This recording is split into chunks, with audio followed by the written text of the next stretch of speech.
আসসালামু আলাইকুম। কেমন আছেন সবাই? আশা করি সবাই ভালো আছেন।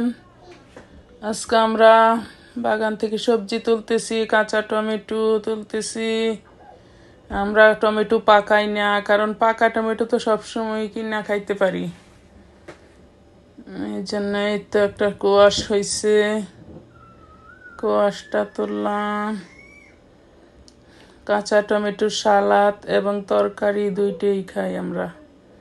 কাঁচা টমেটো, এই যে মরিচ এবার হয় নাই, মরিচ এবার ফলন নাই, অল্প কয়েকটা হয়েছে মরিচ। এখন আমরা কচু শাক তুলবো। কচু শাক বেশ কয়দিন ধরে তুলতেছি না। মাশাল্লাহ, কচু শাক অনেকটাই হয়েছে।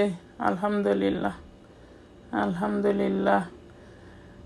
আমেরিকা, নিউ ইয়র্কে কচু শাক অনেক দাম, তাই সামারে আমরা টবের মধ্যে কচু শাক করি।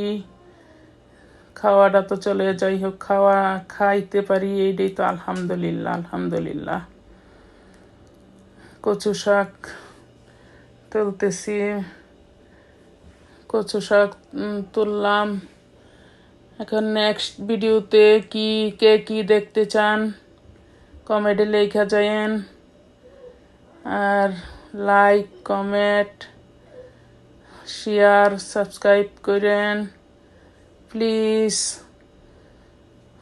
সবাইকে থ্যাংক ইউ। আলহামদুলিল্লাহ আলহামদুলিল্লাহ। আল্লাহ হাফেজ।